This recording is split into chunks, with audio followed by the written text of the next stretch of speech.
dalam pertemuan kita kali ini. Kali ini kita membahas pemanfaatan bantuan sosial dalam pemenuhan gizi anak usia dini dan ibu hamil. Jadi tujuan pembelajaran kali ini adalah kita diharapkan mampu untuk memanfaatkan bansos untuk pemenuhan gizi bagi anak usia dini dan ibu hamil untuk pencegahan dan penanganan stunting. Nah, di sini kali ini kita membahas tentang bantuan sosial yang pertama, yang kedua, bahan pangan yang ada di sekitar rumah, dan yang ketiga adalah pengolahan bahan pangan untuk memenuhi gizi seimbang.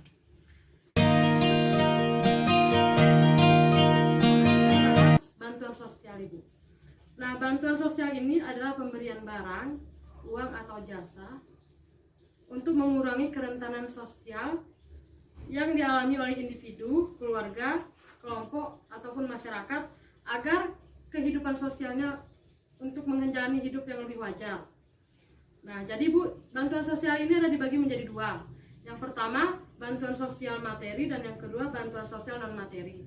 Bantuan sosial materi contohnya kayak program Indonesia Pintar, program PKH ini, kemudian BPNT yang sekarang disebut sembako, dan program Jaminan Kesehatan Nasional yang sekarang KIS namanya Ibu. Nah, yang kedua, jenis bantuan yang non materi yaitu seperti pertemuan kita kali ini Ibu.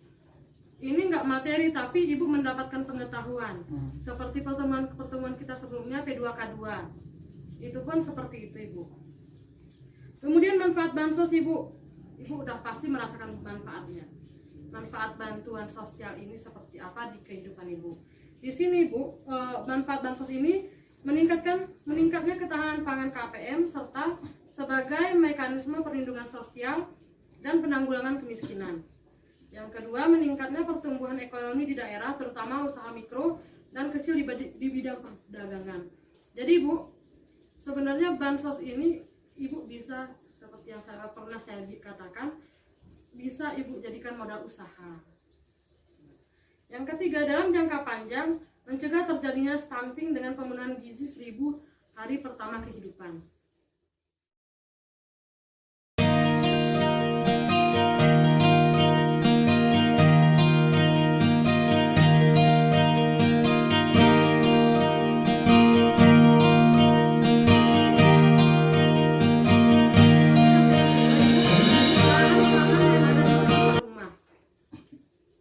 Kita ini Bu, dimanapun pasti kita lihat tumbuhan yang bisa dimakan, bukan?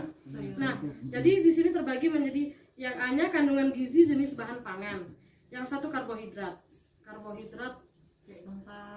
kentang, jagung, nasi, sagu pun termasuk.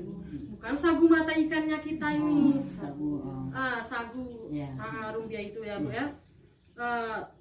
Dan ternyata karbohidrat ini ada dibagi menjadi dua jenis, yang pertama karbohidrat pati-patian, itu seperti yang gue bilang tadi, nasi, jagung, kentang, umbi-umbian, terus sagu. Yang kedua, yang tidak berpati namanya, itu contohnya gula Ibu. Ibu dengan minum teh aja Ibu bisa kenyang. Kalau Ibu kurang gula, Ibu lemas. Nah kayak itu ya. Yang kedua, lauk pauk atau protein. Protein ini Bu sebagai zat pembangun. Nah, protein dibagi menjadi dua juga Ibu, ada hewani dan nabati. Yang hewani apa contohnya Ibu? Daging. Paling murahnya, yang paling sederhana yang kita jumpai setiap bulan, telur bukan? Nah yang kedua, protein nabati dari kacang-kacang hijau, bisa kacang-kacangan Ibu ya. Yang ketiga, sayuran dan buah-buahan. Sayuran dan buah-buahan ini merupakan sumber vitamin dan mineral Ibu. Vitamin,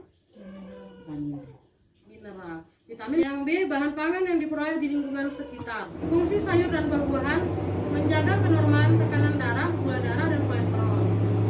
Yang B, menurunkan resiko sembelit pada saat BAB. Yang C, sebagai antioksidan, penangkal senyawa jahat dalam tubuh, mencegah penyakit tidak menular kronis. Kemudian menu seimbang berbahan lokal. Nah, sumber makanan menjadi hal utama untuk menciptakan generasi penerus yang sehat, cerdas, dan tidak stunting. Nah, kemudian gizi seimbang Ibu. Gizi seimbang ini adalah apa saja yang kita makan, yang dibutuhkan tubuh, tetapi harus memperhatikan ragam makanan, aktivitas fisik kita, perilaku hidup bersih dan memantau berat badan secara teratur dalam rangka mempertahankan berat badan normal untuk mencegah masalah gizi.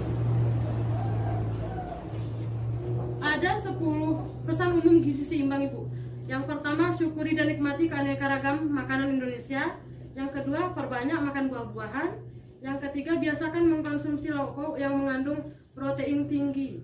Yang empat, biasakan makan ragam makanan pokok. Batasi konsumsi pangan manis, asin, dan lemak. Karena memang kalau manis diabetes perginya, kalau asin darah tinggi, kalau lemak kolesterol. Nah, kemudian biasakan sarapan, jangan sampai lupa. Karena sarapan ini terus ke lambung kita Ibu. Kemudian minum air putih cukup minimal 8 gelas sehari. Baca label pada kemasan pangan, jangan sampai yang kadaluarsa yang kita makan. Mencuci tangan secara baik dan benar, lakukan aktivitas fisik yang cukup dan pertahankan berat badan normal. Pengolahan bahan pangan dan sosial yang A, makanan pendamping ASI, MPASI adalah bahan. Ibu mungkin lebih paham tentang MPASI daripada kami. Tapi kalau di sini bahan makanan MPASI yang pertama, gunakan bahan pangan lokal untuk mempermudah penyediaan makanan. Yang kedua, buat MPASI dari ragam bahan makanan agar mampu memenuhi kebutuhan gizi anak. Yang ketiga, untuk menjaga makanan agar nilai gizinya tetap utuh, gunakan cara memasak dengan cara sederhana. Cara sederhana di sini Bu, rebus, tumis, goreng. Yang keempat, tidak menambahkan penyedap rasa. Jangan sampai di makanan anak kita taruh penyedap rasa. Kalau pemberian MPASI yang pertama tepat waktu.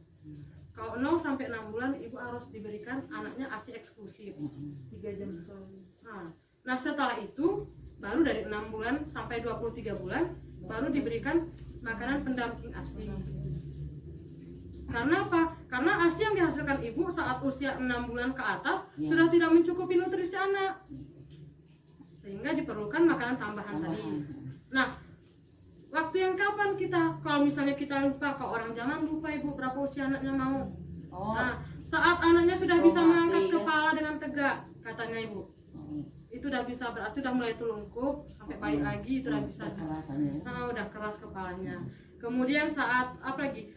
Pas anak kita dudukkan, kita bantu nih bu, tapi duduk. Nah saat itu sudah bisa katanya.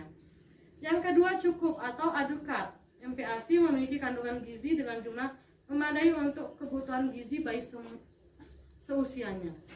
Cukup untuk nutrisinya. Kalau kita tadi 700 lebih kurang 700 kalori untuk kita. Untuk anak-anak diperhatikan juga ini. Yang ketiga, aman dan higienis. MPASI disiapkan dengan cara menyiapkan dengan steril, penyimpanan dipisahkan dengan makanan mentah, simpan di lemari pendingin agar bahan dan steril. Pastikan memasak makanan harus matang dengan benar, karena kalau makan kita masak tidak matang, bakterinya ibu, banyak bakteri. Kalau kita, nah di sini tadi sudah terjelaskan bu, kapan MPASI diberikan, yaitu yang pertama tadi usia 6 sampai 23 bulan, kemudian saat anak sudah bisa mengangkat kepala. Nah, kira-kira ibu ada nggak yang perlu ditanyakan? Udah jelas bu Yuna? Iya, kalau bisa. Berarti ibu,